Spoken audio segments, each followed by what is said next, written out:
오늘은 생명의 능력이란 제목의 말씀으로 하나님께서 우리 공동체에게 은혜 베풀어 주실 줄 믿습니다. 아멘. 한 주간도 평안하셨습니까? 제가 사는 이곳 대전은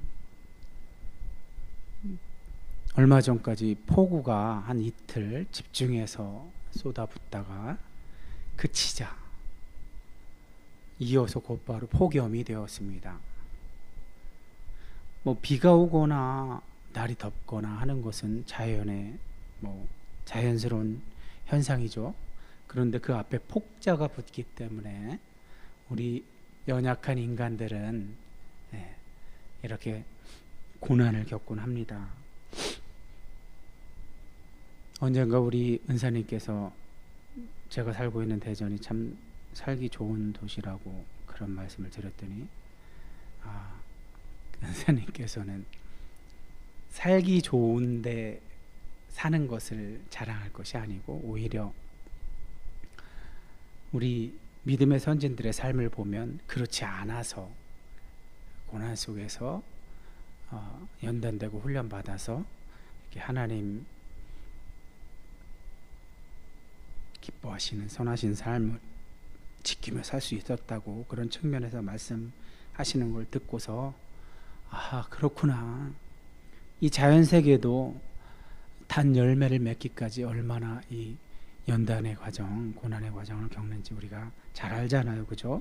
그런 것 없이 자란 어떤 열매들이 달 리가 없잖아요. 사람도 마찬가지입니다. 고난 속에서 단련된 사람은 성숙해져서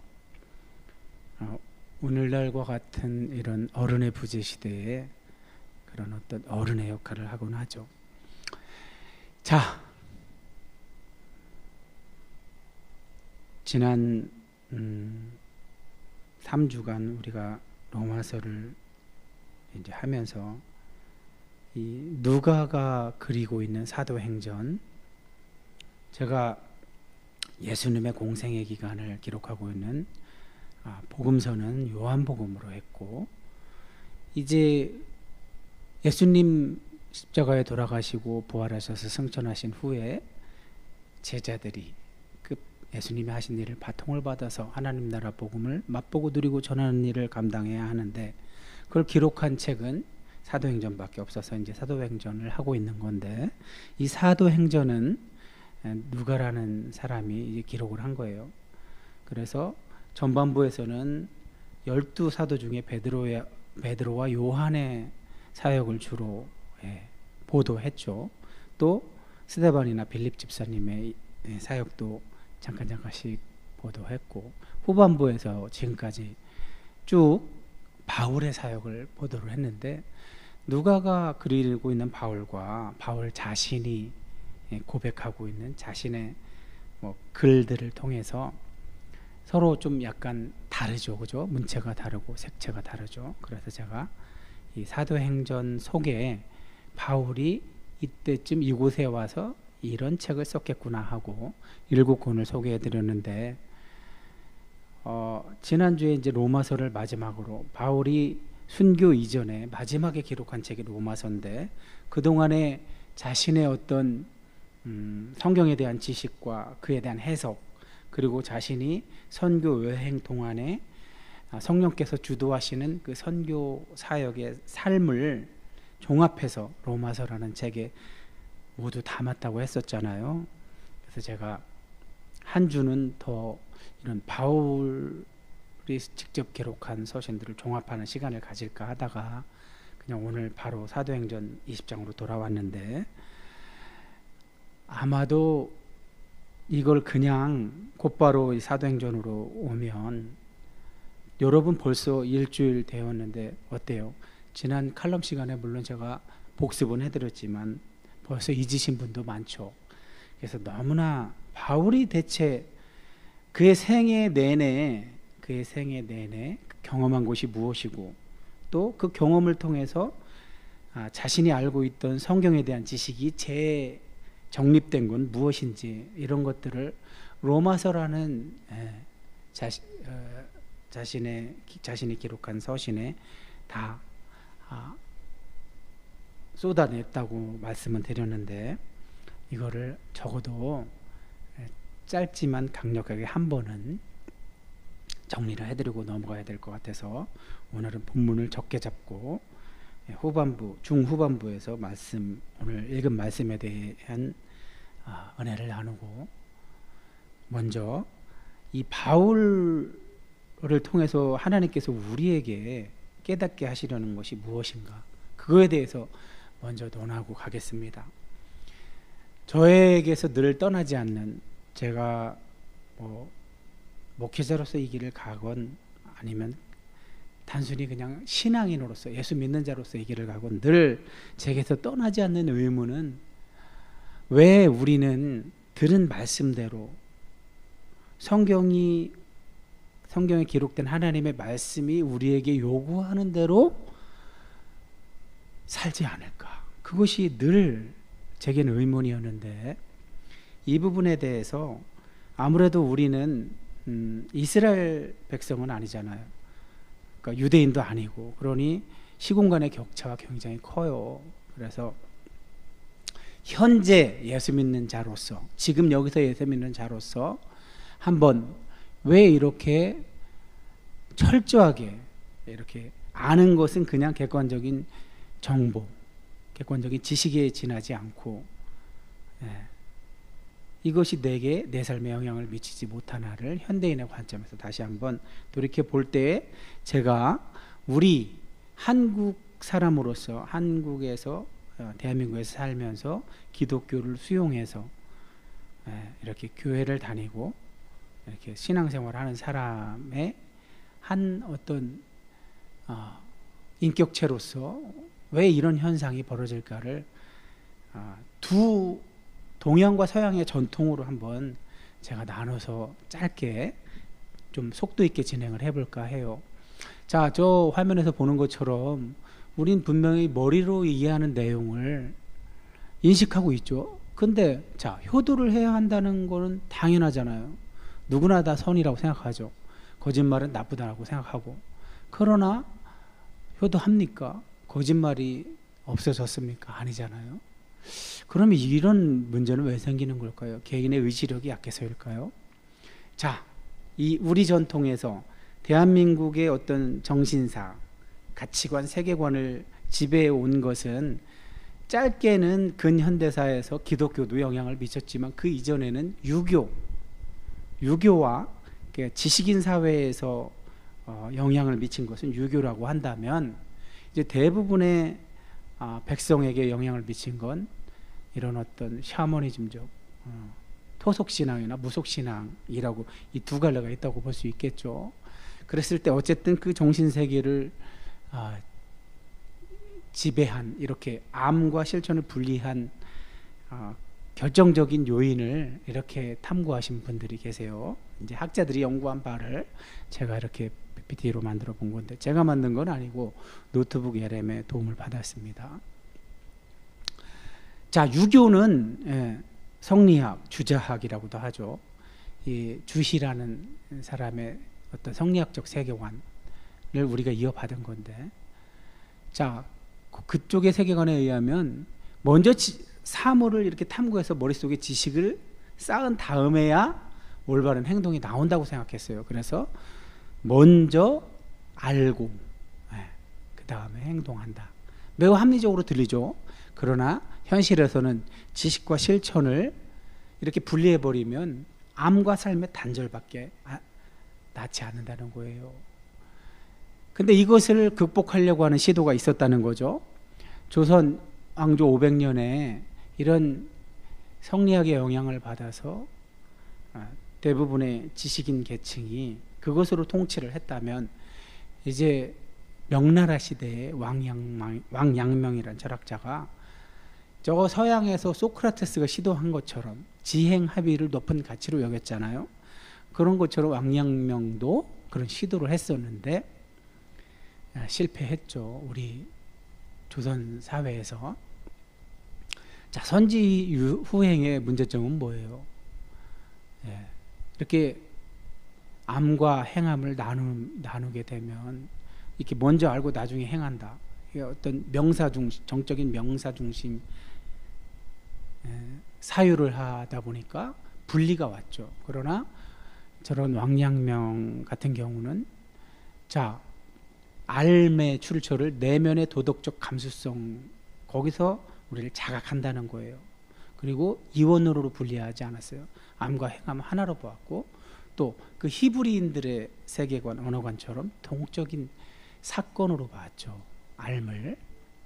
그래서 이 왕양명에 의하면 저렇게 마음 밖에 어떤 이치가 있는 것이 아니라 우리 마음 안에 이미 완전한 도덕적 감수성이 내재되어 있다는 겁니다. 그걸 양지라고 본 거예요. 이런 왕양명과 서로 통하는 게 이제 저쪽 서구의 아리스토텔레스의 프로네시스, 실천적 지혜, 이런 건 이제 경험을 통해서 길러진다고 보았죠.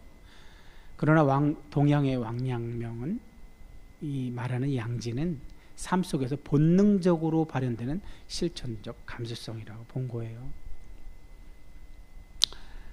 자, 그런데 이 왕양명의 조선조 사회에서 실패하고 그것이 이제 우리 근현대사에 쭉 이어져 오면서 일제시대를 거치면서 더 고착화가 됐죠. 암과 삶이 더 고착화가 돼서 현대까지 온 거죠. 그런데 이제 현대 교육을 이렇게 살펴보면 큰 문제점 중에 하나가 저렇게 시험 점수를 얻기 위한 수단으로서의 죽은 지식을 양산한다는 거예요. 이런 성리학의 선지 후행은 사물을 탐구하고 머릿속에 지식을 충분히 쌓는 합리적인 과정을 중시하지만, 이것이 현대 교육에서 지식과 실천을 분리하는 패러다임으로 고착되기도 한 거죠. 이것이 시사하는 바가 뭘까요? 교육은 단순히 정보를 전달하는 것이 아니라 자신의 존재를 통과하여 삶의 태도로 드러나는 진짜 삶을 지향해야 한다는 거죠. 제가 반복해서 강조했던 단순한 객관적인 정보, 지식이 우리 몸을 통과하지 않으면 저렇게 되는 거죠. 자,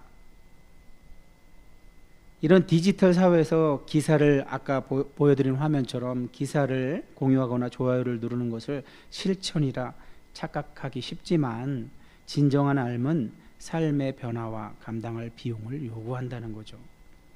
현대 교육은 학생들이 단순히 정보를 습득하는 데 그치지 않고 그 지식이 어떻게 삶의 변화로 이어지는지 경험하게 하는 실천적 지혜를 길러줘야 한다는 거죠. 자, 이런 어떤 성리학과 양명학을 비교하면서 이제 그분이 내리는 어떤 결론은 행하지 않으면 아직 모른다는 거죠. 자, 그리고 이런 교육의 궁극적인 목표는 생각하는 나와 행동하는 나를 하나로 연결하는 것이 되어야겠죠. 공부와 삶이 분리되지 않고 삶 자체가 하나의 통합된 전체가 되도록 돕는 것이 어떤 좀 전에 지행 합의를 주장했던 양명학이 현대 교육에 주는 어떤 메시지로 볼 수 있는 거죠. 자, 두 철학의 대비, 그러니까 성리학이나 양명학을 통해 현대 교육에게 주는 어떤 시사점은 더 많이 아는 것을 넘어서 지금 인공지능이 얼마나 많은 정보를 줍니까? 그런데 그렇게 많은 정보를 우리가 인공지능을 통해 얻어도 우리의 삶이 변하지 않는다면 무슨 의미가 있겠습니까? 어떻게 존재하고 어떻게 행동할 것인가를 가르치는 어떤 존재론적 교육으로 우리가 교육 시스템을 바꿔야 하지 않을까요? 자, 결국 디지털 사회의 좋아요는 편리한 소통의 수단일 수는 있지만 생각하는 나와 행동하는 내가 하나로 연결되어 삶 전체가 통합된 전체가 되게 하는 진정한 의미의 지행하는 것과 행하는 것이 일치하는 것은 거리가 있다는 거죠. 자, 이처럼 우리 아까 말씀드렸다시피 유교, 그러니까 지배 계급에서 주로 통치 이념으로 삼았던 유교 지식인 사회가 추구했던 그런 유교적인 세계관, 가치관들은 이렇게 암과 삶을 분리하는 데 어떤 기여를 했다면, 중간에 어떤 양명학이라는 어떤 소수의 의식이 있는 자들이 시도를 해봤지만 실패해서 근현대사를 거치면서 현대 교육으로 오는 동안 오히려 이렇게 암과 삶이 분리되는 쪽으로 발전해온 그런 상태를 우리가 처한 이곳, 지정학적으로 이 극동에 위치한 우리들이 이런 어떤 세계관, 사유를 물려받아서 우리 속에 DNA가 있는 거죠. 그랬다면 이제 기독교는 어떻게 우리에게 영향을 미쳤을까? 제가 지난 바울 서신 7개, 특별히 로마서에 종합된 바울의 어떤 사유를 종합해서 얼른 말씀드리고 오늘 말씀으로 들어가겠습니다. 자, 바울은 자신이 다메섹으로 가는 광야길에서 예수님을 만난 이후 받은 사명, 하나님 나라 복음을 맛보고 전하고 누리는 그 일을 감당함에 있어서 그가 가졌었던 구약에 대한 선지식이 있었고, 또 성령께서 그를 이끌어가면서 그 말씀이 이런 의미였구나 하고 깨닫게 해주시고, 또 자신이 실질적인 선교 활동을 하면서 경험적 지식을 습득한 모든 것을 동원해서 이런 로마서라는 서신에 담았었다고 그랬잖아요. 그것을 짧게 요약하면 바울은 이런 유대인으로서 그 당시 그리스 로마 시대의 언어와 언어관과 세계관은 헬라적 세계관을 소유했었죠. 또 그것에 굉장히 박식한 사람이었었고, 그러나 유대인으로서 또 율법, 토라나 느빔, 케투빔에도 출중한 지식을 가졌던 자로서 자신의 어떤 그런 자신이 가졌던 모든 어떤 암과 경험적 지식이 통합된, 그러니까 객관적 정보와 경험적 지식이 통합된 그것을 이 로마서에 담을 때 어떻게 담았는지 한번 보겠습니다. 그리스적 언어라는 그릇, 지금 헬라어로 기록됐기 때문에 그리스적 언어를 사용하죠. 그러나 그 속에는 히브리적 어떤 세계관, 언어관이 면면이 흐르고 있다는 거죠. 두 세계관은 달라요. 저처럼. 자, 헬라적 사고는 정신을 중시했고 이성을 중심이었고, 어떤 삶의 본질이 명제적으로 동의가 되면 아는 게 되어버렸죠.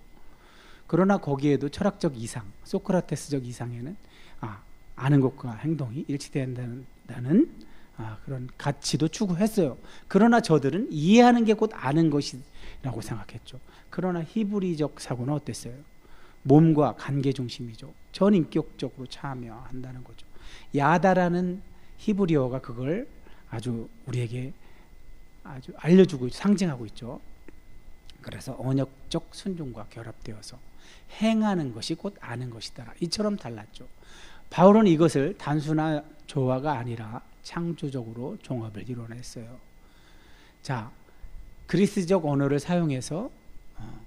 사용하면서도 히브리적 인식론, 그러니까 관계적 암, 그것을 통합했다는 거죠. 자, 로마서 6장에 보면 이 과정이 잘 묘사되어 있어요. 저렇게 이해하기 좋게 사람 몸으로 했는데 머리, 가슴, 손발. 자, 첫 번째 그리스적 인식의 출발점은, 자, 로마서 6장 6절에서 우리가 알고니아로 시작하잖아요. 저기서 기노스코는 그리스적 지성을 상징하는 단어예요. 저렇게 세례가 의미가 뭔지, 죄와 죽음에 대한 신학적 명제를 머리로 이해하는 거예요. 지적 이해가 첫 출발점이 되는 거죠. 그리고 나선 두 번째로 이제 의지적 결단으로 전환이 되죠. 바울은 이 단어를 의지적 결단의 명령형으로 변화를 시켜요. 6장 11절에 로기제스테, 여겨라, 여길지어다, 이렇게 추상적인 알미, 구체적인 실질적 결단으로 번역되는 거죠. 세 번째로 마지막으로 결론을 히브리적 전인격적 헌신으로 완성을 합니다. 몸을 무기로 종으로 내어드리는 어떤 물리적 행위가 뒤따라야 한다는 거죠. 머리에서 시작한 그 인식적 행위는 몸으로 가야만 비로소 완성된다는 거죠. 우리가 야다라는 히브리어 단어를 통해서 할 수 있다고 했잖아요. 자, 이렇게 바울은 저 그림에서 보는 것처럼 지적 인식으로 시작해서 의지적 결단, 몸의 헌신, 이렇게 세 단계로, 그러면서 로마서 12장 1장부터 11장까지 어떤 메시아로 오신 예수께서 하신 일 때문에 우리가 이런 자라는 것을 이렇게 정체성을 인식시켜주고, 그런 정체성을 가진 자들은 이제 어떻게 살아야 되는지를 12장부터 이야기하는데, 자, 그 12장 시작하면서 아주 중요한 너희 몸을 거룩한 산 제물로 드리라, 이런, 자, 앞에 철저하게 헬라 스토아적 어휘와 개념들을 사용해서 이제 실천을 명령할 때는 히브리적 구약 제사의 언어를 사용하고 있어요. 이런 지성의 갱신과 몸의 헌신은 어떤 순서가 아니에요. 동시적 사건이에요. 동시적으로 일어나는, 그리스적 사고와 단순한 히브리적 사고가 이렇게 동시적으로 일어난다는 것을 바울이 지금 설명하고 있는 거예요. 지성을 새롭게 하는 것과 몸을 제물로 드리는 것은 분리될 수 없는 하나의 통합된 사건이라는 거죠. 그것을 바울은 이 피스티스란 그리스어, 헬라어로 표현하고 있죠. 아주 중요한 바울의 신학의 정수죠, 정수. 이 바울이 주장하는 이 논증을 지탱하는 철저한 마스터 키로 이 믿음이라는 단어를 사용하는데, 1장에서 11장까지는 이것에 대해서 설명하죠. 안다는 게 뭔지. 그래서 실천을 시작할 때 너희가 이렇게 하는 것이 합당한 예배다라고 할 때, 그 합당한, 우린 영적 예배로 번역했지만 사실은 이성적 예배인 거죠. 합리적인 예배, 합당한 예배. 그러나 그렇게 끝났으면 이런 인식론적인 중요성만 강조가 될 텐데, 이제 12장에서 산제물로 드리라는 이런 히브리적 언어 세계관을 가져옴으로써 통합하는 데 사용된 가장 중요한 단어가 믿음이라는 게 단어라는 거죠. 자, 명제에 대해 어떤 명제, 뭐 1 더하기 1은 2다 하는 이런 것처럼, 이런 걸 명제라고 하는데, 그것이 참이다 하면 내가 동의하면 인식적으로 확신이 있죠. 이걸 로마서 10장 9절에서는 어떤 명제가 너에게 주어졌을 때 내 마음에 믿으면이라고 그리스적인 의미에서 피스티스를 사용해요. 그러나 이제 그 뿌리에 바울이 유대인인 것처럼 어릴 적부터 가말리엘 문화생으로서 엄청나게 열심히 히브리적 언어와 세계관을 배웠잖아요. 그 피스티스라는 그리스어는 에무나라는 히브리어가 번역된 건데 다르죠.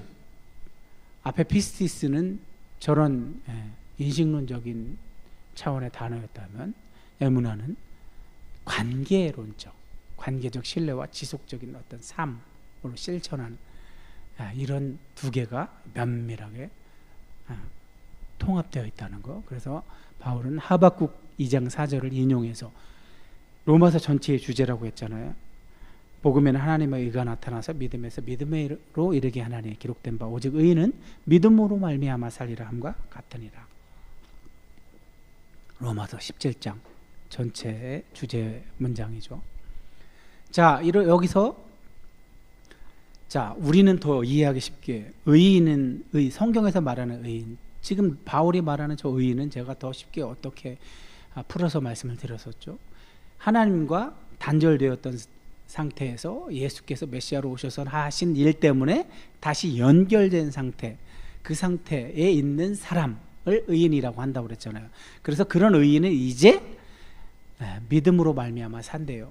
요 앞에는 믿음에서 믿음, 복음에 나타난 하나님의 의가 믿음에서 믿음에 이르게 하는데, 요 믿음으로 사는 삶이 바로 믿음에서 믿음에 이르게 하는 삶인데, 제가 이걸 어떻게 쉽게 풀어드렸죠? 앞에 믿음은 성령으로 거듭난 자에게 선물로 부여된 예수님의 신실함, 믿음이 우리에게 들어와서 우리의 믿음을 촉발시켜서 이제 우리가 이런 우리 삶에서 지속적으로 행하는 행위들, 우리 삶에서 드리는 모든 예배 활동들, 이런 것들이 축적돼서 뒤에 있는 믿음에 간다고 그랬잖아요. 이걸 제가 그리스도의 장성한 분량이라고 이야기했잖아요. 이런 것처럼 자, 앞에 믿음이 이끄는 대로 우리의 믿음이 점점 자라게 되는 원리죠. 자, 그래서 바울은 저렇게 로마서의 구조 자체가 참된 암과 삶이 분리될 수 없다고 저렇게 이야기하고 있는 거예요. 사실 신약에 와서 우리 신약의 성도들이 구약에 하나님께서 명령하신 이스라엘 백성에게 명령하신 쉐마의 말씀, 들어라 이스라엘아 들어라, 쉐마 이스라엘 아도나이 엘로헤누 아도나이 에하드, 아도나이 엘로헤누 아도나이 에하드, 아도나이 엘로헤카. 우리 하나님이 영원한, 우리 하나님은 한 분이시니, 너희의 여호와는 한 분이시니 너희 몸과 혼과 영과 온 힘을 다하여 하나님을 사랑하라. 그 말씀이 실질적으로 이 사도 바울의 서신에서는 저렇게 이루어지고 있는 거죠. 듣고 행하라. 이스라엘의 실패를 신약의 교회 성도들이 행할 수 있는 근거가 아까 뭐라고 그랬어요? 성령으로 거듭나서 선물 받은 믿음이 촉발시킨 그 믿음으로 출발해서 우리 삶에서 반복적으로 이루어지는 성령의 인도하심, 이끄심, 바울의 삶에서 그게 드러났잖아요. 그것이 곧 축적돼서 우리의 믿음에 영향을 미쳐서 우리가 신실한 삶, 예수님을 닮아서 하나님께 신실한 삶, 하나님께 충성하는 삶, 헌신하는 삶, 이것이 자연스럽게 이루어질 수 있다는 것, 이것이 바울이 자신의 서신 7권을 통해서 우리에게 제공하고 있는 거죠. 자, 최대한 빨리 하려고 하다 보니까 좀 두서가 없기도 했는데, 자, 바울이 이렇게 이런 과정을 거쳐서 이런 자신이 가지고 있었던 엑기스를 자신이 선교지에 가서 선교한 교회 공동체에게 가르쳤던 거고, 그걸 실천했던 사람들의 명단이 지금 나오고 있는 거예요. 사도행전 20장 4절, 오늘 시작하는 말씀이에요. 자, 이제 바울이 돌아가기로 결심을 했잖아요. 근데 배 타고 가려고 하는 게 훨씬 빠른데, 그러나 자기를 죽이려 하는 자들이 배를 타고 가면 너무나 수월하게 목적을 달성할 수 있으니까 그걸 피해서 다시 육로로 가는데 함께 가는 자들이 있었대요. 에베소 3년 사역하는 동안 열심히 개척했던 교회들의 뭐 베레아, 데살로니카, 더베, 또 디모데가 루스드라 출신이죠. 루스드라, 뭐 저기서 아시아 사람, 아시아는 에베소를 말하는 거죠. 저 사람들을 각 지역에서 만났지만 그들을 에베소에 불려서 집중적으로 양육을 또 했죠. 저 지도를 보면 더 이해하기 쉽죠. 에베소라는 곳은 어디예요? 바울이 가장 오랫동안 사역했던 곳. 지도 중앙에서 약간 하단 우측에 보면 에베소라고 있잖아요. 거기와 왼쪽, 지도 왼쪽 그리스 대륙 반도에 고린도라고 있잖아요. 저 고린도와 에베소, 제가 많은 지도를 사용해서 설명드린 것처럼 지금 바울은 고린도에서 석 달을 머물면서 로마서를 완성해서 로마에 편지를 보냈고, 이제 자신은 예루살렘으로 돌아갔다가 로마에 가야 되는데 모금한 헌금을 내고 주고 이제 로마로 가야 되는데, 말씀드렸던 것처럼 뱃길이 위험해서 육로로 저렇게 갑니다. 가는 동안 아까 말씀드렸던 그 지역에서 선교 사역을 감당할 때 만났던 사람들을 먼저 보내서, 저 지도에 보면 고린도에서 상단으로 가면 베레아가 있고 펠라가 있고 데살로니카가 있죠. 아볼로니아, 암비볼리, 그리고 빌립보, 네아폴리, 그러고 해서 우측으로 가면 거기 이제 바닷길로 해서 사모드라게라고 해서 드로아가 있죠. 자, 아까 먼저 이야기했던 그 바울이 양육한 제자들은 먼저 가서 드로아에서 기다렸대요. 그러고 나서 우리라고 다시 인칭 대명사가 나오는데 잠깐 우리가 안 나왔었잖아요. 이렇게 우리가 다시 나와요. 그럼 뭐 여기 우리에는 뭐 누가도 포함될 수 있겠고 바울과 가까이 함께했던 사람들이겠죠. 무교절, 달리 말하면 유월절 후에 이제 빌립보에서 배로 떠나 닷새 만에 드로아에 가서 그들과 합류해서 7일 동안 있었대요. 자, 드로아. 자, 그리스 반도에서 배 타고 이렇게 사모드라게로 해서 이렇게 드로아가 보이죠? 거기서 먼저 보냈던 제자들과 합류해서 7일 동안 있었다는 거예요. 자, 그 주간의 첫날에, 자, 우리로 말하면 주일이죠, 주일. 요한복음식으로 하면 제8일. 주일을 제8일로 이야기하는 이유는 천상의 날인 거죠. 그러니까 예수님의 부활을 기념하는 날. 우리도 그런 어떤 의미를 알고 섬겨야겠죠. 주일날 떡을 때려 모였더니, 오늘날 우리가 하는 성찬식 하듯이, 아마 저 때와 오늘날 우리가 하는 성찬식은 달라요. 저 때는 애찬과 뭐 성찬식, 어떤 형식보다는 오늘날 너무 형식화된 것처럼 그런 의례가 아니었어요. 저 때는 그냥 공동체가 모여서 함께 밥을 먹고 말씀도 듣고 그런 걸 얘기했던 거죠.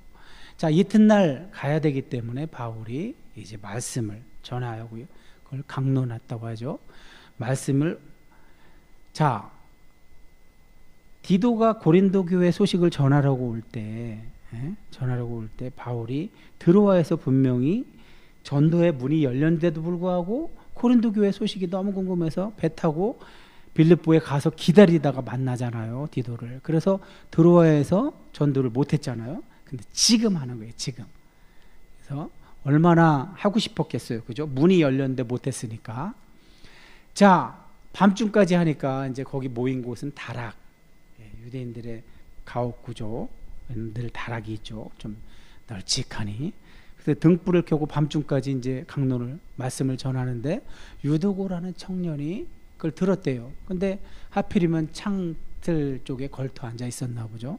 말씀을 듣다가 말씀이 길어지니까 졸다가 졸음을 이기지 못해서 그곳이 이제 다락이 3층에 있었는데 떨어져 죽었다는 거예요. 그 말씀을 이제 그런 일이 발생했으니 어떻게 해요? 바울이 빨리 내려갔죠. 내려가서 그 위에 엎드려 그 몸을 안고 말했대요. 떠들지 마라. 생명이 그에게 있다. 자, 바울은 뼛속 깊이 유대인이죠. 바울은 구약 성경에 대한 지식이 출중했다고 그랬잖아요. 저 그 위에 엎드려 몸을 안고 말하는 저 행동은, 행동을 보면 우리가 알 수 있죠. 아, 엘리야, 엘리사, 구약에 나오는 그들이 했던 거를 마치 따라하는 것처럼 했잖아요. 그죠? 자, 어찌되었든 하나님께서 바울에게 역사하셔서 유도고가 생명이 돌아오죠. 그리고 올라가서 떡을 떼어 먹고 오랫동안 날이 새기까지 말씀을 전했대요. 오늘날 어때요? 오늘날 저런 일들이 일어납니까? 날이 새도록 말씀을 전하는 자도 없고 듣는 자도 없는, 저거를 주기적으로 원래 일주일에 한 번 공동체가 예배당에 모여서 하는 그런 행위로 하던 시절도 있었는데 이제는 그런 것이 점점 퇴색하고 따로 집회를 뭐 사경회, 수련회, 성경 강동 뭐 이런 것도 모임도 많았었는데 이젠 점점 그런 것들이 사라지고 시들해지고 이제는 주일날 그 설교는 점점 짧아지고. 어떻습니까? 오늘 우리가 이걸 그냥 문자적으로 1:1 대응시키긴 어렵다 하더라도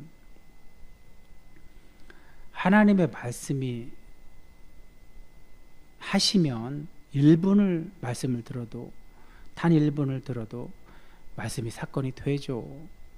예. 그러나 저거는 바울이 이제 다신 돌아오지 못할 것을 알기에 너무나 잘 알고 있기에 이제 저렇게 하는 거잖아요. 이 바울의 지금 현재 심정이 에베소의 장로들 자신이 3년 집중해서 양성한 그런 진짜 제자들하고 고별 설교할 때 더 진하게 나타나죠. 여러분, 제가 오늘 서론에서 좀 길게 하다 보니까 말씀은 이렇게 짧게 마치려고 합니다. 지난 설교와 분리된 게 아니에요. 바울 서신 7개 하면서 로마서를 3주간에 마치면서 지난 주일날 로마서를 종합했고 오늘 서론에서 바울이 가진 어떤 산 지식을 이렇게 요약했잖아요.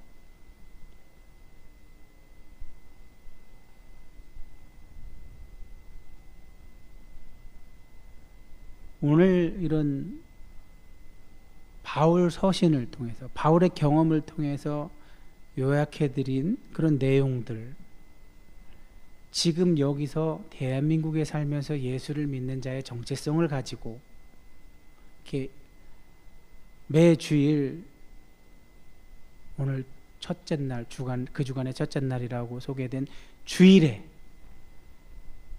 반복적으로 예배드리고 말씀 듣는 우리 오늘날의 예수 믿는 자들 어떻습니까? 왜 우리에게서는 2000년 전 초기 교회 성도들이 예배드리고 또 살았을 때 나타났던 현상들 왜 우리에게서는 나타나지 않는 걸까요? 왜 우리는 이토록 철저하게 우리가 아는 것과 안다고 하는 그것을 실천하는 것이 철저하게 분리되어 있을까요? 예수님은 우리 보고 맛을 내라고 했잖아요. 거기서 맛은 소금으로 비유되어 있잖아요. 소금과 빛이 되어라. 세상에 나가서. 그런데 그 소금으로 비유된 우리의 맛은 뭘까요? 여러분은 뭐라고 생각합니까? 시대가 변해도 우리가 가진 정체성에 어울리는 맛은 무엇일까요? 그것은 예수님의 성품이 드러나는 것 아닐까요? 우리에게서 나는 맛은 예수님에게서 나는 맛과 다르지 않아야 하는 것 아닐까요? 바울에게서 난 맛도 그런 맛이었잖아요. 그런데 우리에게서 그 맛이 사라지자 복음서에서 말씀하셨던 그 내용들대로 됐잖아요. 너희가 맛을 잃으면 길바닥에 버려져. 소금이 맛을 잃으면 길바닥에 버려져서 사람들의 발에 밟힐 뿐이라고 한 것처럼 우리가 예수님의 성품이 드러나는 그런 맛을 잃게 되자 지금 교회 다니는 사람들이 이거는 가난한 교인들까지 다 포함해서 맛이 나지 않으면 밟힐 뿐이에요. 우리 손가락질을 당하고 있잖아요. 오늘날 우리가 있는 곳에서, 가정에서, 교회에서, 학교에서, 직장에서 우리가 있는 곳 어디에서나 당연히 우리에게서 나야 할 맛을 내지 못하자 우리가 있는 곳 어디에서나 우리는 밟히고 있죠. 그것이 사실이고 진실입니다. 오늘 하나님께서는 그 원인과 해결책을 오늘 말씀을 통해서 우리에게 알려주신 거예요. 우리가 우리 삶으로 예수님이 하신 그것을 해내지 못하고 있다면 우리가 성경을 아무리 많이 읽고 성경 공부를 했건 또 말씀을 많이 들었건 무엇을 했건 간에 우리가 현재 성경에서 하나님이 말씀하신 것, 하라고 한 그것을 하고 있지 않다면 우린 아는 것이 아닌 것입니다. 안다면 하는 겁니다.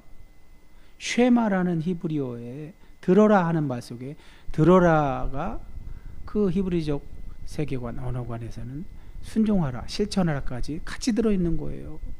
야다가 관계적 암, 실천적 암인 것처럼, 경험적 암인 것처럼 말입니다. 그러니 우리 이제 더 이상 안다고 하지 맙시다. 차라리 모르는 것을 아는 것이 중요합니다. 우리가 모른다는 사실을 아는 것이 너무나 중요해요. 현재 내가 그리스도인으로서 예수께서 우리 보고 하라고 시키신 그 일 하고 있지 않다면 우린 알지도 못하는 겁니다. 아는 척 티내지 마시고,